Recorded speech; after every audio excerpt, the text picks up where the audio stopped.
주님께 불평, 원망 쏟아붓지 않고 하나님만 바라보며 나아가는 또 저와 여러분들 되시기를 간절히 축원드립니다. 오늘도 그러한 삶으로, 그러한 또 본향을 향하는 삶으로 나아가기 위해서 말씀을 보고요, 같이 한번 나눠보는 시간을 갖도록 하겠습니다. 우리 히브리서 5장 1절부터 3절까지 한번 같이 천천히 봉독합니다. 레위기와 연결시켜서 어떤 내용이 등장하는지 같이 한번, 레위기와 히브리서는 여러 연관관계가 굉장히 많기 때문에요, 좀 연결고리들이 있습니다. 5장 1절부터 3절 같이 한번 천천히 어떤 내용이 있는지 한번 봅니다. 같이 읽습니다. 시작. 대제사장마다 사람 가운데서 택한 자이므로 하나님께 속한 일에 사람을 위하여 예물과 속지 않은 제사를 드리게 하나니, 그가 무식하고 미혹된 자를 능히 용납할 수 있는 것은 자기도 연약에 휩싸여 있음이라. 그러므로 백성을 위하여 속죄제를 드림과 같이 또한 자신을 위하여도 드리는 것이 마땅하니라. 그래서 히브리서에는 인간 제사장에 대해서 대제사장에서 나오고요, 그 다음에 또 완전하신 영원한 대제사장에 대해서 또 기록하고 있습니다.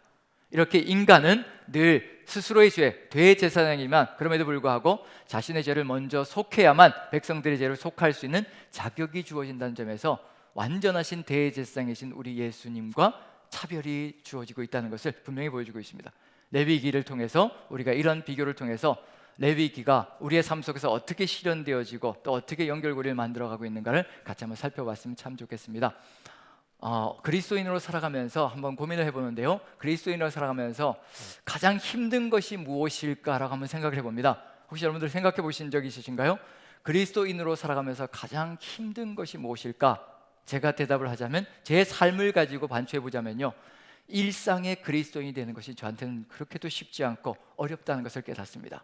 매일매일의 삶 속에서, 직장에서, 그 다음에 가정에서, 그리고 어느 누가 보지 않는 그 모든 상황들 속에서도 일상의 그리스도인이 되어서 매일매일이, 순간순간이 그리스도인으로 살아가는 것, 그것이 얼마나 어려운 것인지를 새삼새삼 절감하며 살아가는 순간입니다. 특히나 요즘 시대 같은 이 어려운 시절에 이런 상황 속에서는 더 힘겨운 시절이 아닌가라는 생각이 듭니다. 거기에 덧붙여서 우리가 걸어가는 삶의 여정이 결국 만만치가 않고요, 그리고 이 만만치 않은 삶의 여정 속에서 결코 어려운 그런 모든 고난들이 밀어닥치는 이런 삶의 정황 속에서 참 쉽지 않다는 것을 더 절감할 때가 참 많습니다. 이런 상황 속에서 일상의 그리스도인이 된다는 것이 어떤 의미를 가지고 있는 것일까? 우리가 매일매일 주님과 함께 걸어가는 것, 그것이 결코 쉽지 않다는 것을 우리가 같이 고백하면서요, 그것이 우리의 삶 속에서 일상의 그리스도인으로 살아가기 위해서 반드시 필요한 것이 있다면 저는 예배자의 삶이라고 생각하고요, 그 다음에 제자의 길이라고 생각하고, 레위기가 얘기하는 거룩의 길이라고 생각합니다. 예배자의 길도, 그리고 제자의 삶도, 그리고 거룩의 삶도 다 동일한 것을 다른 말로 표현할 뿐이고요, 딱 한마디로 표현한다면 뭐밖에 안 될 것이냐면요, 하나님의 말씀대로 그대로 살아가는 것이 예배자의 삶이고, 그 다음에 제자의 길이며, 그리고 또 거룩의 삶이라는 것을 이야기한다면, 바로 이와 같은 길을 걸어간다면 우리가 일상의 그리스도인이 되어서 하나님의 뜻을 이루어가는 존재가 되지 않을까라는 생각을 가져봅니다. 그런데 이게 결코 만만치가 않습니다. 하나님의 말씀대로 그대로 살아간다는 것이 결코 만만치 않은 것이라는 것을 분명히 우리 모두가 깨닫고 있습니다. 그래서 한번 고민해 본다면, 왜 그렇게도 하나님의 말씀대로 살아가는 것이 이렇게 힘겨울까? 왜 그럴까요? 이유가 뭘까요? 말씀을 주신 하나님이 액면 그대로 정말 신뢰가 가고 정확하게 믿어지고, 그 말씀을 주신 하나님이 우리의 모든 것이 된다는 것을 우리가 고백하며 걸어간다면, 하나님을 향한 철저한 신뢰와 확신이 가득히 들어차 있다면, 우리는 하나님께서 우리에게 쏟아부어 주신 그 말씀들을 하나씩 지켜나가는 삶을 살아갈 터인데, 엄밀하게 얘기하면 우리의 믿음이 문제가 아닌가라는 생각을 가져봅니다. 우리가 정말 우리 마음속에 하나님께서 주신 말씀대로 살아가면 정말 복되고 행복하며 아름답게 살아갈 수 있다는 확신이 가득 들어차 있는가, 그것을 한번 고민해 본다면요, 어떤 응답이 나올지 한번 돌아볼 필요가 있지 않을까 싶습니다. 여러분들에게 한번 질문을 드려봅니다. 하나님의 말씀대로 그대로 살아가면 가장 복되고 행복하고 정말 기쁜 삶이 기다리고 있다라고 생각되시면 한번 손을 들어주시죠. 벌써 한 3분, 4분 정도, 5분 정도 들고 계시고요. 그러면 하나님의 말씀대로 살아가는 것, 오른뺨을 치면 왼뺨도 돌려대고, 속옷을 달라고 하면 겉옷까지 벗어주고, 억지로 오리를 가자고 하면 심리까지 가주고, 그래도 끝까지 한 분이 남아 계시는군요. 예, 감사합니다. 이따 저하고 면담을 좀 하면서 진위를 한번 구별해 봐야 되겠습니다. 지금 우리가 하나님의 말씀대로 오른뺨을 치면 왼뺨도 돌려대고 속옷을 날라가면 겉옷까지 내어주고 억지로 오리를 가자고 하면 기꺼이 심리까지 가지고 자, 행복할까요? 아니면 불편할까요? 어떨까요? 이제 고개를 끄덕 불편하지. 그러니까 우리 마음속에 어떤 마음이 들기 시작하냐면 이 말씀대로 살아갔다가는 이건 내가 하나도 남아날 것 같지 않고 내 인생살이가 결코 편할 것 같지 않고 이런 마음이 들기 시작하니까 이제 불편한 생각이 들기 시작하니까 말씀이 꺾이기 시작하고요. 그러다 보면 일상의 그리스도인이 된다는 것이 얼마나 어려운 것인가를 깨닫기 시작합니다. 하나님이 왜 이 말씀을 주셨는가 그 진리를 정확하게 깨닫고 정말 하나님을 향한 신뢰와 확신이 가득히 들어차 있다면요, 이 말씀을 주신 이유가 있을 것이라 설사 지금 이 순간에는 우리가 그것을 확신하지 못할지라도 이유가 있을 것이라 하나님은 모든 것을 다 아시고 우리의 10년 뒤, 20년 뒤까지도 다 내다보고 계시니 하나님의 뜻을 따라가는 것이 반드시 우리에겐 가장 큰 행복이라 그것을 확신한다면 우리는 이 길을 기꺼이 걸어갈 겁니다. 그 진리는 어디 있냐면요, 말씀 속에 들어가 있을 것입니다. 말씀을 한번 살펴보면서 한번 살펴보죠. 신명기 한번 보시면요, 10장 12절 13절 여러분들 생각하기에 이게 옳다고 여겨지시는지 아니면 뭔가 이상하다 여겨지시는지, 자 12절 13절 먼저 봅니다. 10절 12절 13절 같이 한번 천천히 읽어보죠. 하나님의 마음입니다. 같이 시작. 이스라엘아, 내 하나님 여호와께서 내게 요구하시는 것이 무엇이냐? 곧 내 하나님 여호와를 경외하여 그의 모든 도를 행하고 그를 사랑하며 마음을 다하고 뜻을 다하여 내 하나님 여호와를 섬기고 내가 오늘 내 행복을 위하여 내게 명하는 여호와의 명령과 규례를 지킬 것이 아니냐. 분명히 하나님께서 뭐라고 말씀해 주냐면요, 나만 사랑하라라고, 내가 바로 사랑받아야 될, 내가 바로 나만이 사랑받을 존재라는 것을, 너희들이 사랑해야 될 존재라는 것을 분명히 알려주시고 계시고요, 그리고 너희들의 행복을 위해서 내가 명하는 이 여호와의 명령과 규례를 지킬 것이 아니냐. 분명히 하나님의 명령과 규례, 하나님의 말씀은요 우리의 행복을 위해서 주셨다라고 분명히 기록하고 있습니다. 근데 아무리 돌아보아도 오른뺨을 치면 왼뺨을 돌려대면 행복이 아니라 불행이 올 것 같은 그런 아쉬운 마음이 들기 시작하는데, 이게 정말 사실일까라는 그런 마음이 들기 시작합니다. 33장 29절을 보시면요, 이런 약속으로 인하여서 하나님의 그 뜻을 따라가면 분명히 우리에게 하나님의 놀라운 역사가 있을 것이라는 것을 기대해 볼 수가 있습니다. 자, 33장 29절 같이 한번 읽어보죠. 시작. 이스라엘이여, 너는 행복한 사람이로다. 여호와의 구원을 너와 같이 얻은 백성이 누구냐? 그는 너를 돕는 방패시요 내 영광의 칼이시로다. 내 대적이 내게 복종하리니 내가 그들의 높은 곳을 밟으리로다. 이스라엘이여, 너는 행복한 사람이로다. 누가 있기 때문에 행복하다고 얘기하면요, 너를 구원한 하나님, 그리고 너를 돕는 방패이신 하나님, 영광의 칼이시고 어떤 대적에게서도 다 막아주시며, 그리고 어느 누구든지 너에게 해코지 않은 자는 복종시켜서 낮추게 만들어줄 것이라고 약속해 주시는 하나님이 계시기 때문에 우리의 삶 속에서 하나님의 이 말씀을 따라 살아나갈 때, 우리가 설사 오른뺨을 맞을 때 왼뺨까지 돌려댈지라도 누가 그것을 알고 계시다는 얘기냐면요, 하나님이 모든 것을 알고 계시다는 겁니다. 일거수일투족을 다 하시는 하나님, 우리의 억울한 심령까지도, 우리 마음속의 분노까지도 다 아시고 계신 그 하나님이 계시고, 그리고 이것을 어떻게 갚아줄 수 있을까를 늘 생각하시며 우리를 바라보시는 하나님이 계시다는 거, 우리를 구원하신 하나님은 절대로 우리를 팽개치지 않으시고 지금도 불꽃 같은 눈동자로 함께 하시며 우리를 이끌고 나가신다는 거, 우리가 그 확신을 가지고 그 믿음을 가지고 하나님을 신뢰하며 바라본다면요, 주신 말씀 하나하나를 이루어 나갈 때 하나님께서 우리에게 채워주실 것이 무엇인가도 기대할 수 있는 그런 삶이 이루어질 것이라는 것을 생각해 본다면 하나님의 말씀이 정말 우리에게 참이라는 것을 깨달아갈 수 있지 않을까 싶습니다. 그런데도 불구하고 우리는 말씀을 그대로 살아가기보다는 이것을 어길 때가 상당히 많습니다. 무너질 때가 상당히 많은 거지요. 하지만 하나님께서도 하나님의 말씀대로 우리가 처음부터 끝까지 액면 그대로 살아갈 수 있는 존재라는 것은 절대로 생각하지 않으시고 계시다는 거, 실패할 존재라는 것, 실패할 수 있다는 것을 분명히 인식하고 계시다는 것, 그것이 우리에겐 은혜입니다. 왜냐하면 에덴 동산에서 아담과 하와가 실패할 것을 아시고 계시고 실패할 수 있다는 것을 아시고 계시다는 얘기거든요. 그래서 가죽옷을 예비하시고 그 실패한 다음에 그 황폐한 세상 속에서도 살아갈 수 있도록 가죽옷을 입혀서 내어보내신다는 거, 하나님은 이미 예비해 놓으시고 또 새롭게 행복의 길로 갈 수 있는 길을 열어서 아담과 하와를 이끌고 가시고 계시고 우리를 이끌어 가시고 계신다는 것, 그분이 바로 하나님이시라는 겁니다. 그런 점에서 레위기는 어떤 책이냐면요, 우리에게 은혜의 책이라고 할 수 있습니다. 이스라엘 민족에도 역시 마찬가지로 은혜의 책입니다.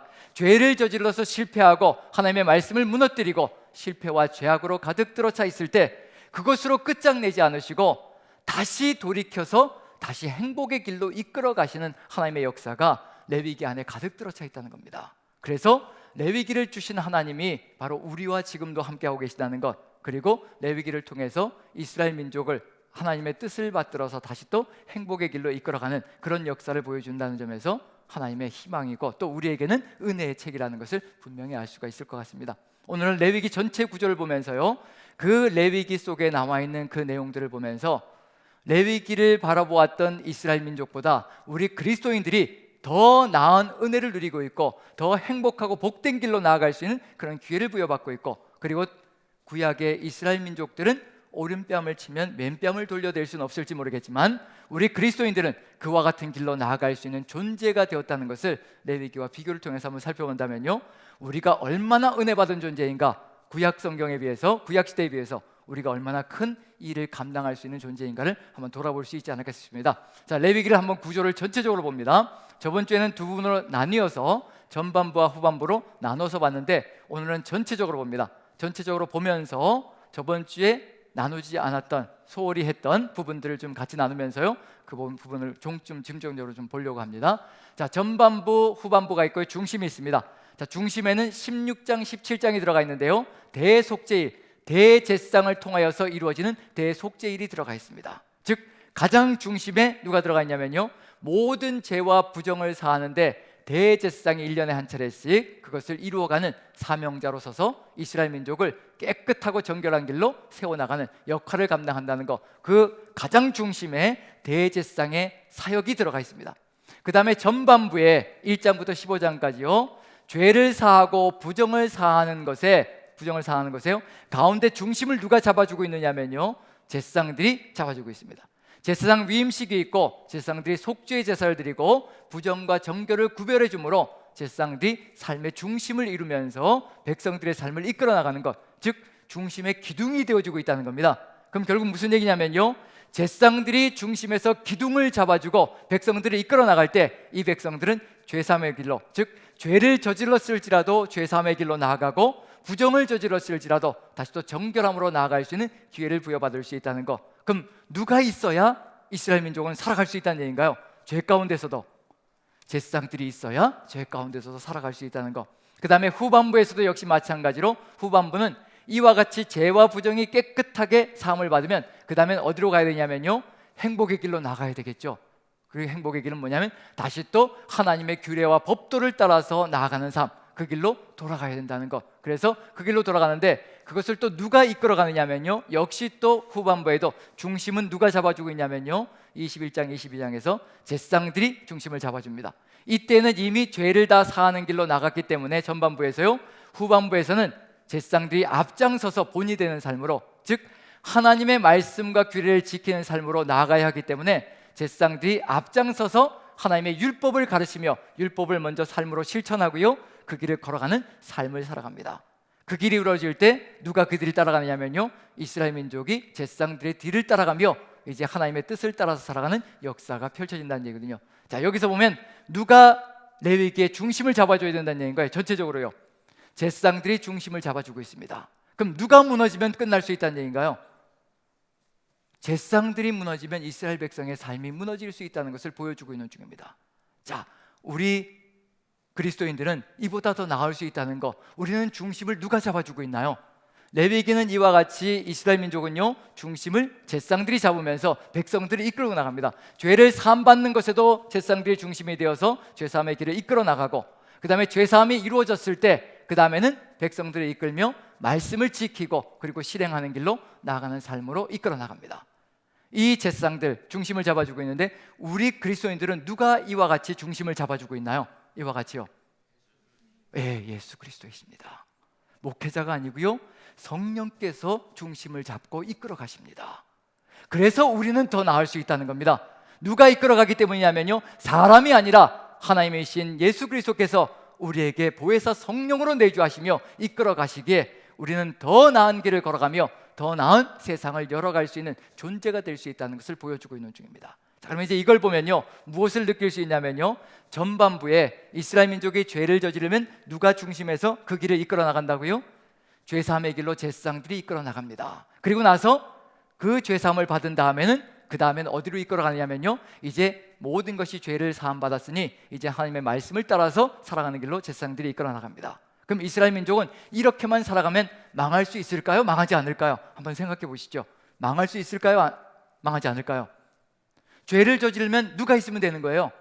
제사장들이 죄를 사하는 길로 이끌어 나가고 다시 또 말씀으로 돌이켜서 말씀으로 인도해 나간다면 죄를 저지르면 여기로 돌아와서 다시 또 이렇게 돌아가면 될 테니까 이렇게 이게 반복되어진다면 이스라엘 민족은 절대 망하는 길이 없을 겁니다. 그런데 희한한 일은 뭐냐면요, 북이스라엘도 남유다도 결국 망했나요? 망하지 않았나요? 결국 망했습니다. 이방인들의 손에 의해서 북이스라엘도 망했고요, 남유다도 망했습니다.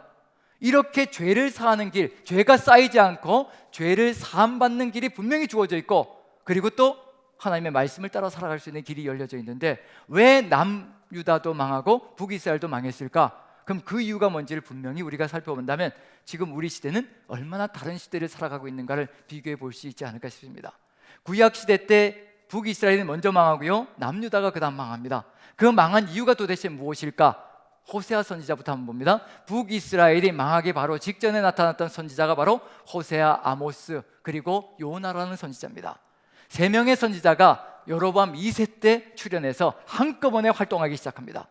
한꺼번에 대단한 선지자 3명이 나타났다는 얘기 뭐냐면요, 하나님께서 엄청난 기회를 주고 있다는 겁니다. 얼마나 중요한 시절이기에 이 3명의 선지자가 역할을 함에도 불구하고 그 말을 따라가지 않는다면 이제 만국으로 가는 역사가 펼쳐지는 겁니다. 그 정도로 중요한 시절이 바로 호세아, 아모스, 요나의 시절이거든요. 자, 호세아 선지자 시절을 한번 봅니다. 어느 정도로 어떤 문제가 발생되어지고 있는지. 왜냐하면 레위기와 더불어서 한번 비교해보면요, 무너지는 이유가 있다는 얘기가 되는 거죠. 자, 한번 봅니다.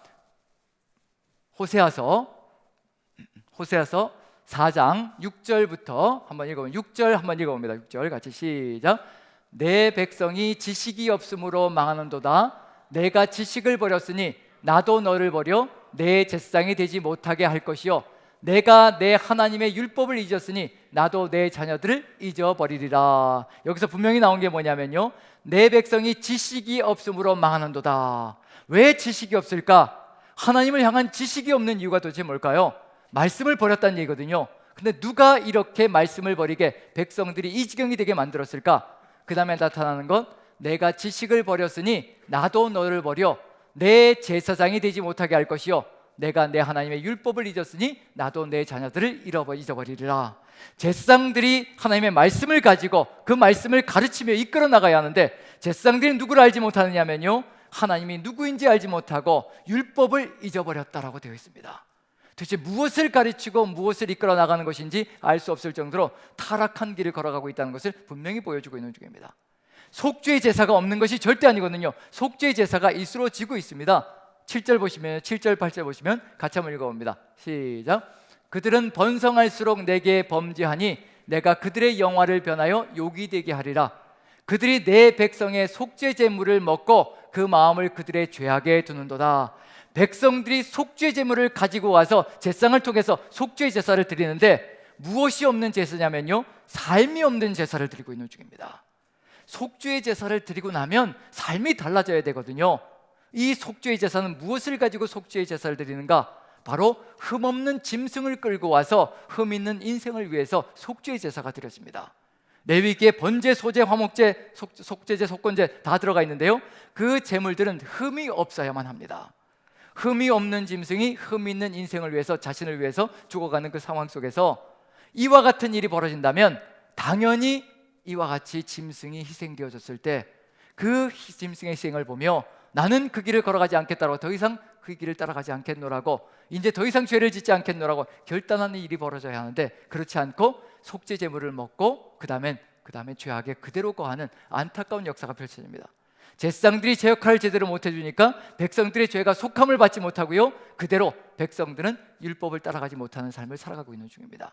본이 되는 삶이었기 때문에 이렇게 무너져가는 역사가 펼쳐집니다. 결국 9절 가면요, 이런 일이 벌어지고 맙니다. 같이 한번 읽어보죠. 시작. 장차는 백성이나 제사장이나 동일함이라 내가 그들의 행실대로 벌하며 그들의 행위대로 갚으리라. 장차는 백성이나 제사장이나 동일하다. 똑같이 죄 가운데 거하며 결국은 같이 망하고 말 것이라는 것을 그대로 보여주고 있는 중입니다. 중심을 잡아주고 중심이 되어서요, 백성들의 삶을 바르게 이끌어서 죄사함을 받게 하고, 그 다음에 죄사함이 이루어진 다음에 율법을 통하여서 하나님의 말씀을 따라 살아가게 만들므로 내가 거룩하니 너희도 거룩할지어다라는 그 삶의 길을 이끌어가야 될 제사장들이 이 역할을 감당하지 못하고 있으니 결국은 죄가 쌓이고 쌓여서 결국은 죽음의 길로 가는 것이 북이스라엘의 모습 속에 들어가 있다는 것. 아모스 선지자의 내용 속에 어떤 내용이 들어가 있냐면요, 아모스 선지자는 분명히 자신의 정체성을 이야기합니다. 동시대거든요. 동시대에 아모스 선지자가 자신의 정체성을 얘기하는데, 나는 선지자도 아니고 선지자의 아들도 아니라 선지자의 자식도 아니라는 겁니다. 단지 나는 목자요 뽕나무를 배양하는 농부인데 갑자기 하나님께서 남유다에서 이렇게 살아가고 있는 나를 돌이켜 세워서 북이스라엘로 보내셨다는 겁니다. 얼마나 급하셨으면, 얼마나 북이스라엘의 선지자가 없었으면 남유다에서 목자가 되어서 농사 짓고 있는 사람을 돌이켜서 북이스라엘로 보내는 선지자로 만들어서 보내셨을까? 분명히 자신의 정체성을 얘기하는 겁니다. 그리고 돌이키라라고 소리소리 질러댑니다. 그때 베델의 제사장인 아마샤가 이 베델에서는 절대로 예언하지 마라, 남유다에 나가서 빌어먹고 거기서나 얻어먹고 여기서는 절대 예언하지 마라, 쫓아버리는 겁니다. 이런 일이 벌어지는 것이 바로 북이스라엘에서 벌어졌던 역사라는 얘기거든요. 결국은 제사장들이 앞장서서 무엇을 못하게 만든 하나님의 말씀이 사라지게 만들어가는 것, 그런 역사가 이루어지므로 말미암아 백성들의 죄가 사함을 받지 못하고 결국은 그 죄가 쌓이고 쌓여서 죽음의 길로 가게 만듭니다. 중심이 되어줘야 될 존재들이 그 역할을 못하고 있다는 얘기가 되는 거죠.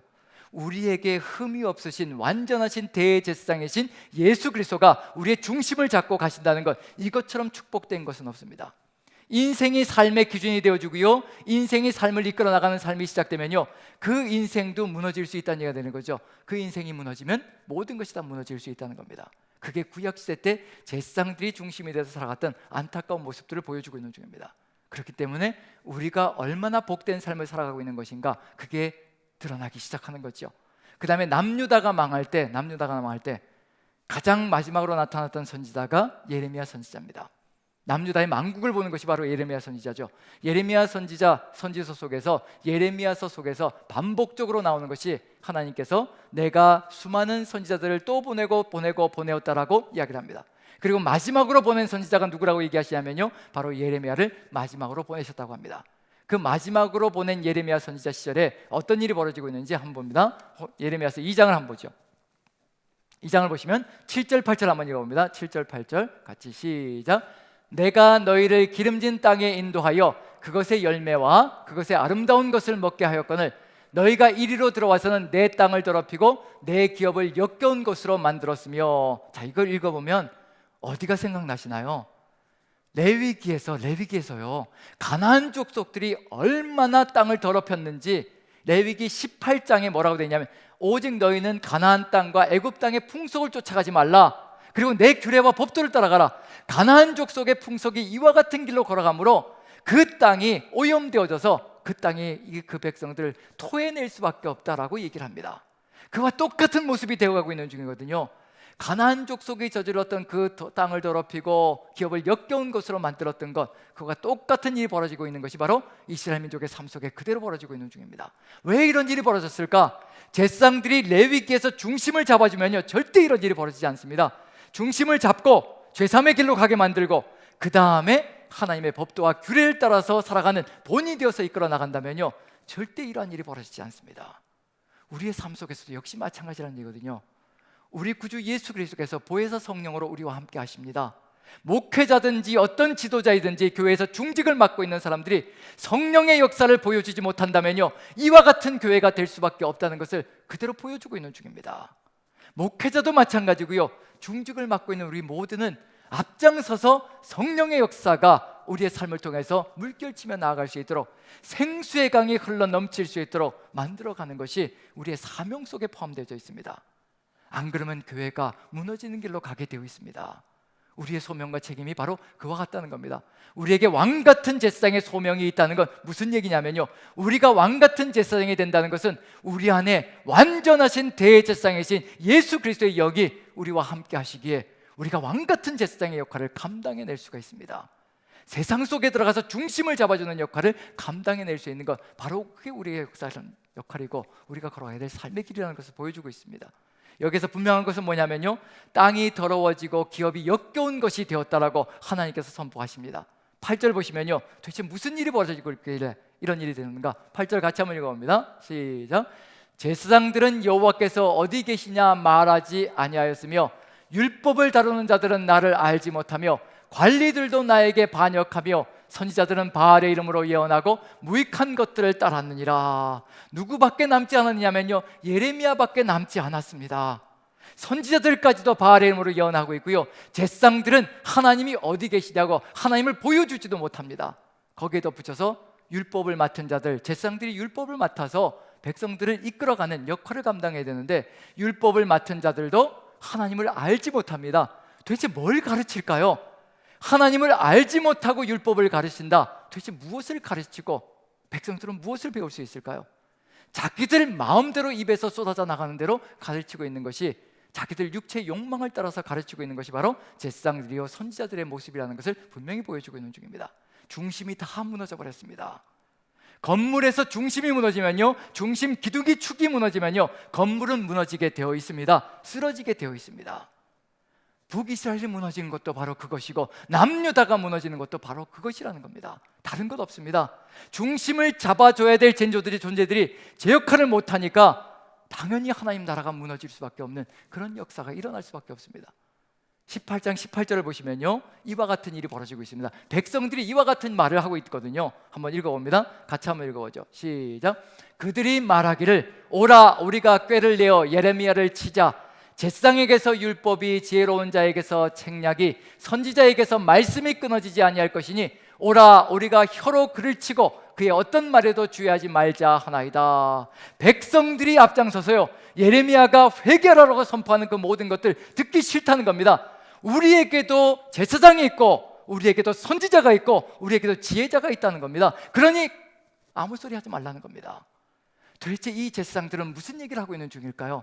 이 지혜자들은 무슨 말을 하고 있는 중일까요? 이 선지자들은 도대체 무슨 얘기를 하고 있는 중일까요? 정말 귀를 간지럽히는 그런 이야기들, 사람의 마음을 안락하게 만들어주는 이야기들, 편안하고 그리고 행복하게 너희들 마음대로 살아도 된다라고 합법화시켜주는 그런 내용들, 그런 것들이 가득 들어찬 것. 회개하라는 얘기는 불편하고요, 그리고 하나님의 말씀 따라 살라는 것은요 버겁고요 힘겹기 그지없습니다. 왜냐하면 나를 내리쳐야 되는 그런 역사가 있기 때문에. 그래서 무엇을 따라가는 삶이 시작되냐면요, 자신들의 마음을 편안하게 해주는 말을 따라서 움직여가기 시작합니다. 하나님의 역사는 사라집니다. 하나님이 살아서 역사하시는 것, 그것이 우리가 걸어가야 될 삶의 길이고 하나님의 뜻을 이루어가는 것, 그것이 우리의 삶의 길이거든요. 그리고 예레미야가 무슨 얘기까지 하느냐면요, 이렇게 얘기합니다. 더 이상 하나님의 말씀을 전하고 싶지 않습니다. 하나님께서 내 입에 넣어준 말씀을 전하면 전할수록 나는 백성들에게서 소외되어지고 오히려 죽일 듯이 덤벼들며 목숨을 끊어내려고 안간힘을 써대니 내가 뭐하러 이런 고통을 당하면서 말씀을 전해야 되겠습니까? 그런데 하나님의 말씀을 내가 전하지 않으면 내 속에서 불덩어리 같은 것이 타올라서 견딜 수가 없습니다. 하나님께서 내 안에 말씀을 심어 놓아서 이 말씀을 내 입으로 내뱉지 않으면 내가 죽을 것 같고 내뱉어도 죽을 것 같고 어찌해야 될지 모르겠습니다. 눈물을 쏟으며 살아갔던 사람이 예레미야 선지자입니다. 백성들의 마지막을 보고 있기 때문에, 백성들의 끝을 보고 있기 때문에 특히나 예레미야의 정체성이 무엇인지 제사장 가문 사람입니다. 아나돗의 제사장 가문 사람이라는 얘기거든요. 제사장 가문 사람인데 제사장들이 저렇게 타락해서 백성들을 죽음의 길로 가게 만드니 그 얼마나 탄식이 나왔겠으며 얼마나 가슴이 불덩어리 같은 것이 타올랐을 것인가, 그걸 우리가 생각해 볼 수 있을 것 같습니다. 지금 남유다가 망한 것도 다른 것이 아니라요, 바로 이와 같은 것 때문에 중심을 잡아줘야 될 제사장들이 그 역할을 못하고 다 중심이 무너지고 기둥이 무너졌기 때문에 결국 남유다도 북이스라엘도 동시에 같이 무너지는 안타까운 역사가 펼쳐집니다. 레위기의 내용이요, 정말 하나님께 주신 것은 이 레위기에 중심축을 잡아주는 이 제사장들이 제 역할을 잘 감당해 준다면 이스라엘 민족 하나님의 백성은 절대 망하지 않을 겁니다. 죄사함의 길로 이끌어가면서 또 더 이상 죄를 짓지 않게 하기 위해서 말씀으로 이끌어가며 그 역할을 잘 감당해 준다면 하나님의 백성은 끝까지 살아남을 겁니다. 지금 우리 시대도 역시 마찬가지입니다. 우리의 죄들, 우리의 넘쳐나는 이 죄들 사함받는 길로 나아가고 그 다음에 말씀을 따라서 살아가는 길로 끊임없이 우리를 이끌어간다면 하나님께서 우리의 삶을 통하여서 하나님의 뜻을 이루어 갈 것이라는 얘기거든요. 이제 남아있는 것은 뭐냐면요, 북이스라엘도 망했고요, 남유다도 망했습니다. 이제 남아있는 것은 회복입니다. 회복. 하나님은 아십니다. 이와 같은 것까지도 벌어질 수 있다는 것을 이미 아시고 계신 분입니다. 그래서 예언서들 속에서는요, 항상 회복을 이야기하지 않는 예언서는 없습니다. 예언서 전체가 회복으로 가득히 들어차 있습니다. 나중에 2월 달에 제가 계획하고 있는 건 이제 재직 세미나와 순장 세미나를 같이 합쳐가지고 2주에 걸쳐서 토요일 날 2번에 걸쳐서요, 회복에 관해서 세미나를 하려고 하는데, 바로 첫 번째 토요일은 3대 예언서의 개관을 하면서 하나님께서 계획하신 회복이 무엇이고, 두 번째 토요일은 12 소예언서를 통해서 하나님께서 계획하신 회복의 내용은 무엇인가. 이 두 가지가 합쳐지면요, 지금 우리에게 성취되어진 회복의 역사가 그대로 들어가 있습니다. 우리 그리스도인들이 이루어내야 될, 하나님께서 우리 그리스도인들에게 주시길 소망하시는 그 회복의 역사가 이미 그 안에 들어가 있습니다. 오늘은 한 군데만 보기로 하죠. 한 군데를 보는데요, 하나님께서 회복의 역사, 이러한 역사가 더 이상 벌어지지 않게 하기 위해서 죄사함을 받은 다음에 하나님의 놀라운 역사를, 하나님의 그 말씀을 지켜나갈 수 있는 길로 이끌어가기 위해서, 왜냐하면 여기까지는요 인간이 중심이 되어서 이끌어갔기 때문에 끊임없이 인간이 타락하면 무너지게 되어 있습니다. 하지만 이제는 하나님께서 계획하시고 기대하시는 회복, 그것은 우리에게 주실 것인데, 우리에게 주셨습니다. 그 주실 것인데 어떤 내용이 들어가 있냐면요, 에스겔서를 한번 살펴봅니다. 에스겔서 36장 24절부터 27절까지 한번 천천히 한번 읽어보죠. 24절 먼저 읽습니다. 같이 읽습니다. 시작.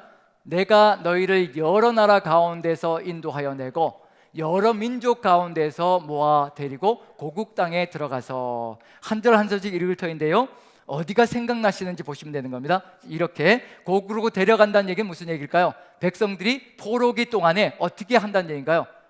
돌이킨다는 얘기인가요? 돌이키지 않는다는 얘기인가요?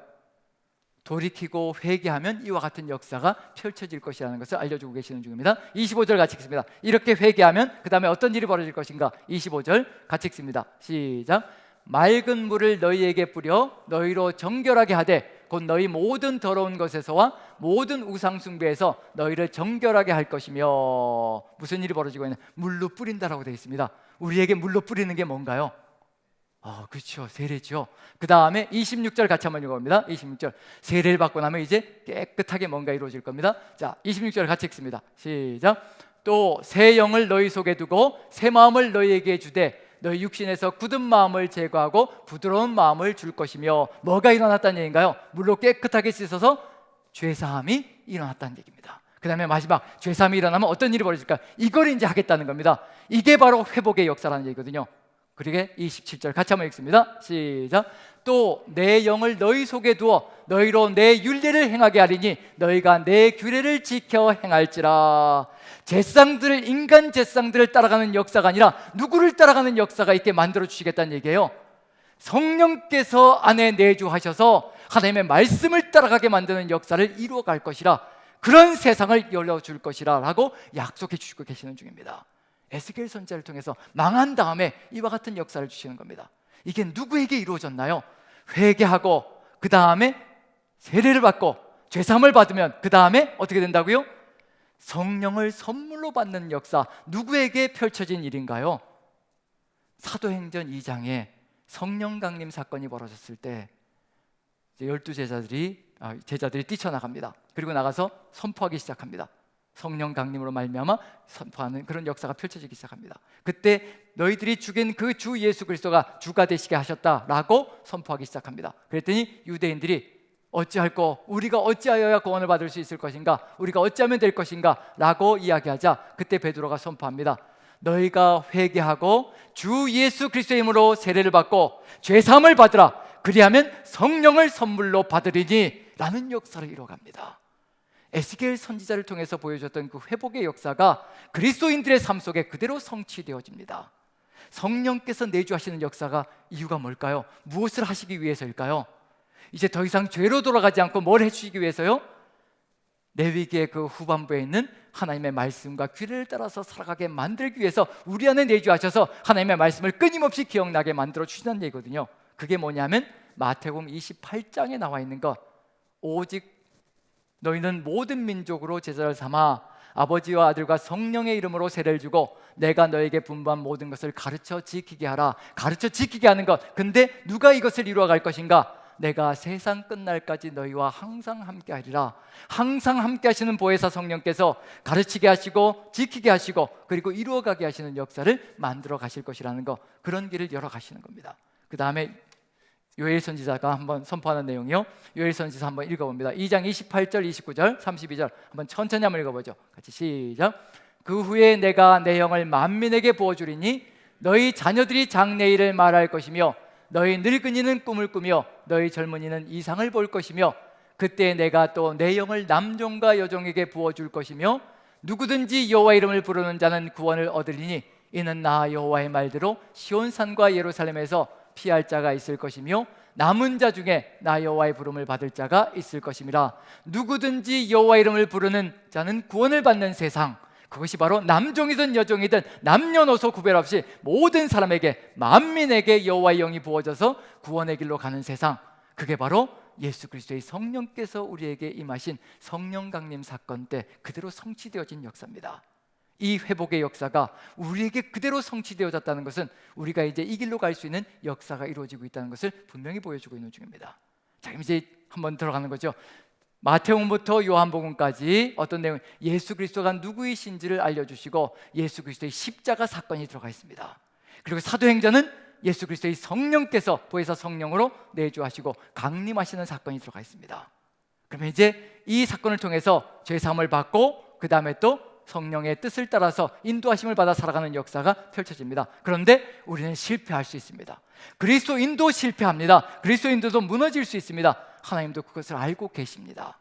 그래서 로마서부터 시작해서 무엇이 나타나냐면요, 교회가 문제투성이가 되고 하나님의 뜻을 따르지 못하고 무너져 있을 때 또 어디로 돌아가야 될 것인가? 우리는 레위기로 돌아가지 않아도 됩니다. 어디로 돌아가면 될까요? 누구에게로 돌아가면 될까요? 성령께로 돌아가 다시 또 회복해야 될 것이 있습니다. 우리를 위해서 일으켜 주신 역사가 무엇인지 기억해야 될 것이 있습니다. 그래서 로마서를 보면요, 로마서의 구조 자체가 역시 무엇과 같으냐면요, 레위기의 구조와 다를 바가 없습니다. 중심을 잡아주는 분이 다르다는 것 뿐이죠. 자, 한번 봅니다. 3장 23절부터 24절까지 한번 봅니다. 같이 한번 읽어보죠. 시작. 모든 사람이 죄를 범하였음에 하나님의 영광에 이르지 못하더니 그리스도 예수 안에 있는 속량으로 말미암아 하나님의 은혜로 값없이 의롭다 하심을 얻은 자 되었느니라. 교회가 타락하고 무너져가는 이유는 뭐냐면요, 이걸 잊어버렸기 때문에, 이걸 잃어버렸기 때문에 그렇습니다. 하나님이 우리를 통해서 우리에게 일으켜 주신 것이 무엇인지, 우리에게 일으켜 주신 놀라운 역사가 무엇인지 그걸 잊어버렸기 때문에 우리가 타락하게 되고요, 그리고 또 타락해서 다른 사람을 비난하고 폄하하게 되는 역사가 펼쳐집니다. 이와 같이 나도 너도 우리 모두가 다 동일하게 오직 예수 그리스도의 보혈의 공로로 구원받은 존재라는 것, 값없이 의롭다함을 받은 존재라는 것을 기억하기 시작하면요, 교회 안에 절대로 어느 누구도 폄하하는 존재가 없습니다. 폄하할 수도 없습니다. 그럴 자격도 없습니다. 그런 존재가 된다는 것을 분명히 기억할 수 있다는 얘기가 되는 거죠. 이렇게 죄사함을 받은 존재라는 것을 우리가 깨닫고 나면요, 그 다음에 이제 어디로 가야 될 것인가? 다시 또 돌아가야 될 곳이 있죠. 어디로 가야 될까요? 이제 이렇게 죄사함을 받았으니, 이렇게 값없이 은혜를 누리는 죄사함을 받았으니 이제 그 다음은 당연히 하나님의 뜻을 따라서, 하나님의 말씀을 따라서 살아가는 삶이 이루어져야 되겠죠. 그게 거룩입니다. 그게 행복의 길로 이끌어 가시는 길이고요. 그래서 로마서 12장 1절 2절 보시면요, 같이 한번 읽어봅니다. 시작. 그러므로 형제들아, 내가 하나님의 모든 자비하심으로 너희를 권하노니 너희 몸을 하나님이 기뻐하시는 거룩한 산 제물로 드리라. 이는 너희가 드릴 영적 예배니라.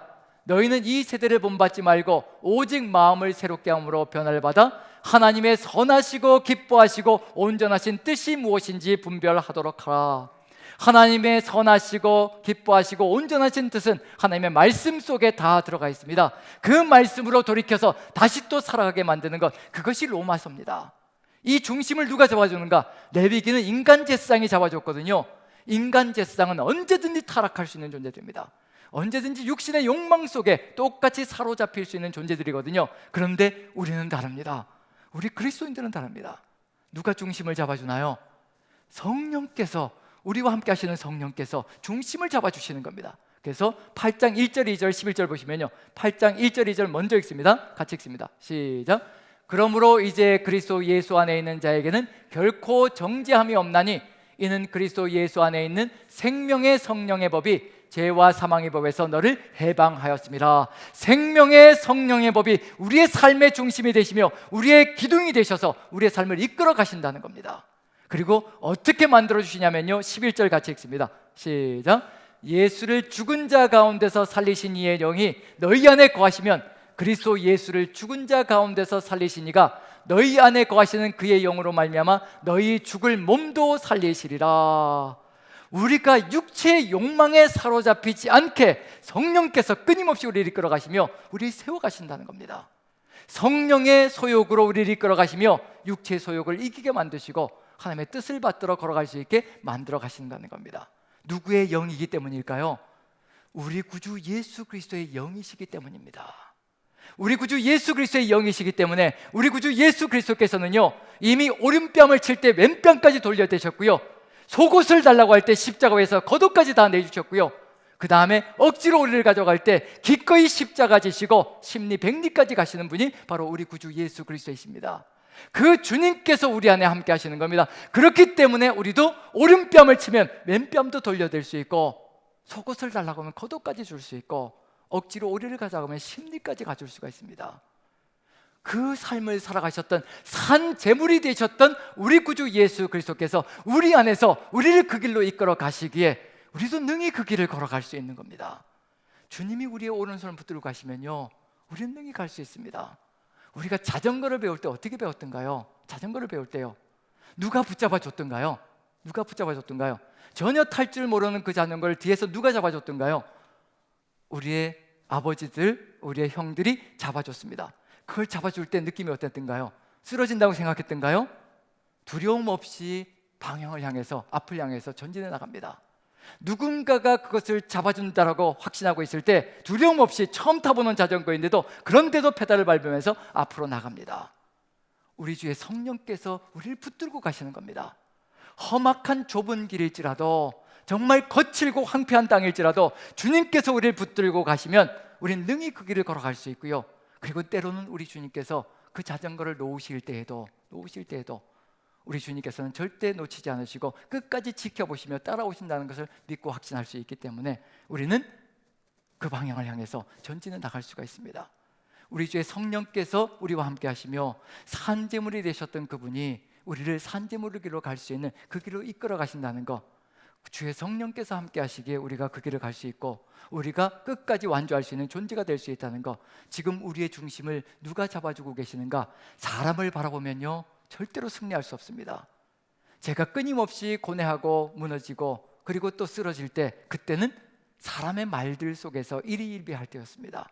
사람들이 이 말하고 저 말할 때마다 흔들리고 무너질 때마다, 일희일비할 때마다 일상의 그리스도인이 되는 것이 아니라 정말 무너지고 쓰러지는 그리스도인이 된다는 것을 처절하게 깨달았습니다.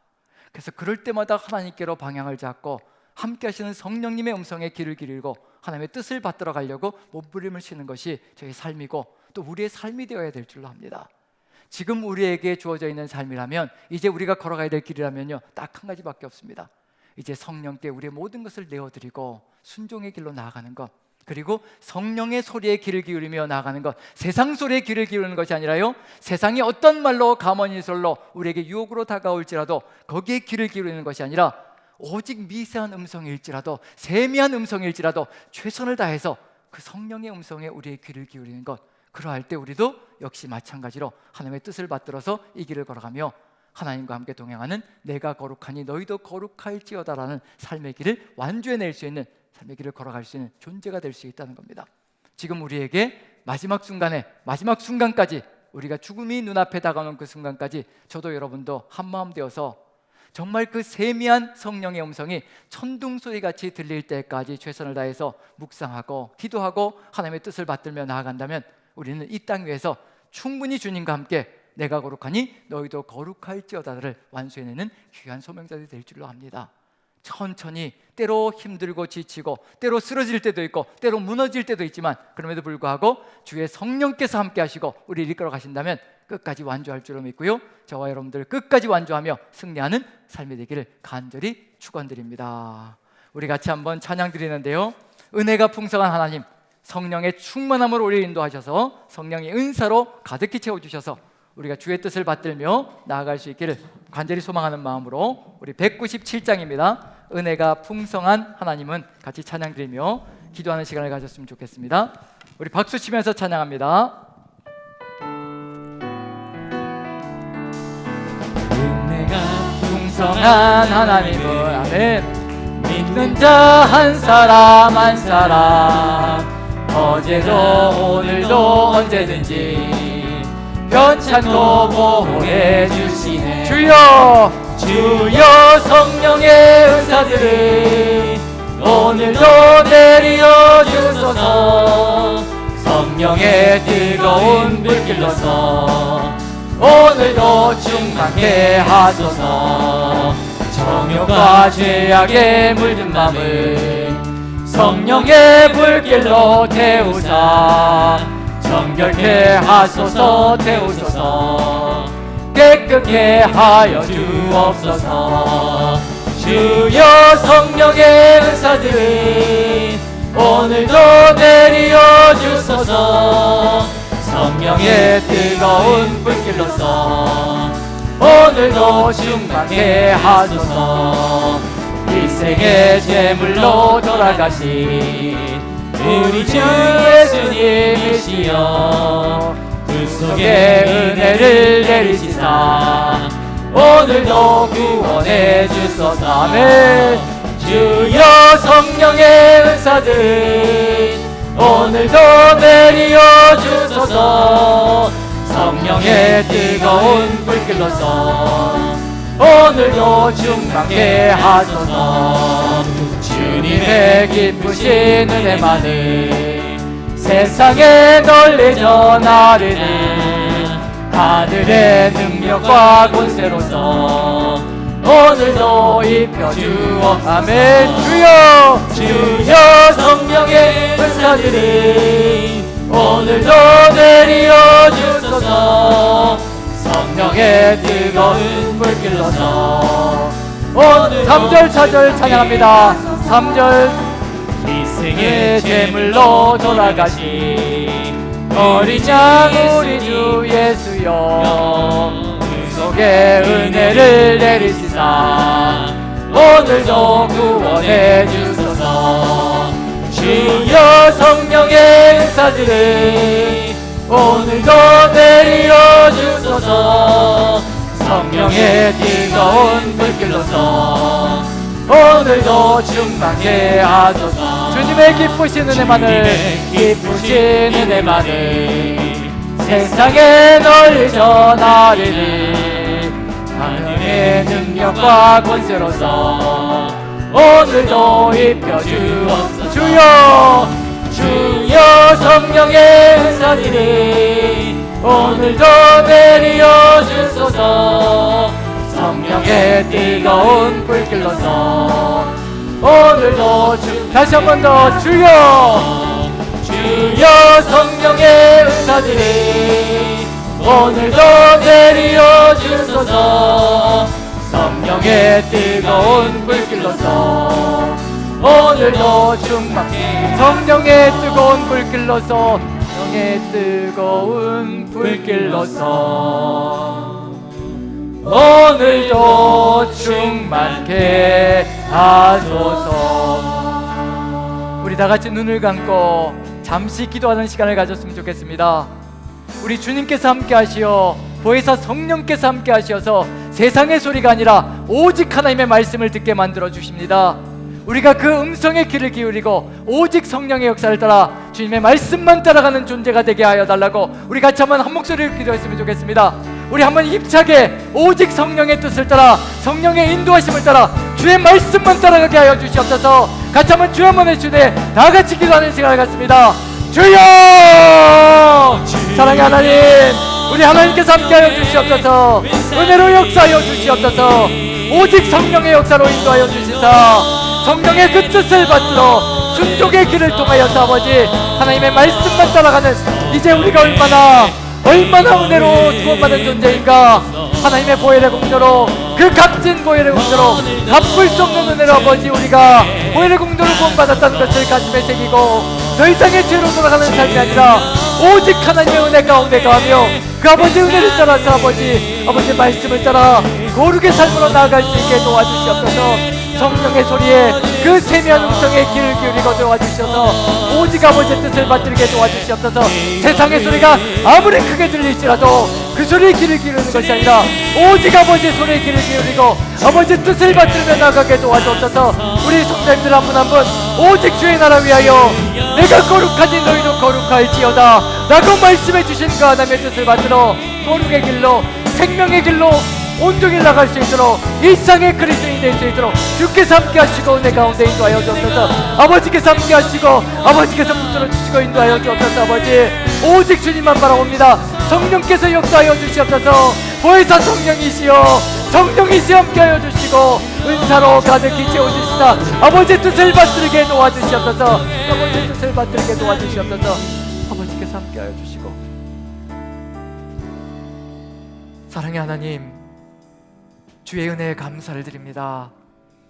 우리 힘으로 우리 능력으로 죄사함을 받은 것이 아니라 오직 영원하신 하나님의 그 보배로운 공로로 보혈피로 우리가 죄사함을 받았습니다. 모든 부정한 것으로부터 깨끗하게 취함을 받았습니다. 우리 모두가 오직 주의 은혜로 되어진 존재들이니 어느 누구도 비난하지 않고 폄하하지 않게 도와주시옵소서. 우리 주님께서 지금도 우리를 붙드시며 그 은혜의 길로 이끌어 가시고 인도해 주시는 줄로 믿습니다. 이제 주의 성령의 역사를 따라 우리가 주의 뜻을 받들게 도와주시옵소서. 오직 하나님의 말씀대로 살아갈 때에만 더 이상 죄로 돌아가지 않는 그 길을 걸어갈 수 있사오니 주의 말씀에서 돌이키지 않게 도와주시고 오직 성령께서 충만함으로 역사하여 주시어서 주의 말씀만 바라보게 도와주시옵소서. 그 말씀 속에서 생명의 길을 얻게 하시고 오직 다른 길은 절대로 쳐다보지 않게 도와주시옵소서. 말씀 위의 것은 돌아보지 않게 도와주시고 오직 하나님의 그 뜻을 받들어 주와 함께 동행하는 삶이 되게 도와주시옵소서. 우리의 귀를 여시고 우리의 모든 감각기관을 다 여시어서 오직 주의 말씀만 온전히 깨닫고 나아가는 삶이 될 수 있도록 주의 성령께서 충만하게 역사하여 주실 줄 믿고 우리 구주 예수 그리스도 귀하신 이름 받들어 감사하며 기도합나이다. 아멘. 우리 다 같이 일어나셔서 같이 선포하는 시간을 갖도록 하겠습니다. 우리 주님 오실 때까지 주의 뜻을 받들어 우리 주님 주의 성령의 인도하심을 따라 우리 주님을 기다리는 그런 삶이 될 것이라고 우리 오른손을 들고 같이 한번 다 같이 선포합니다. 시작. 아멘. 주 예수여 오시옵소서. 마라나타. 아멘.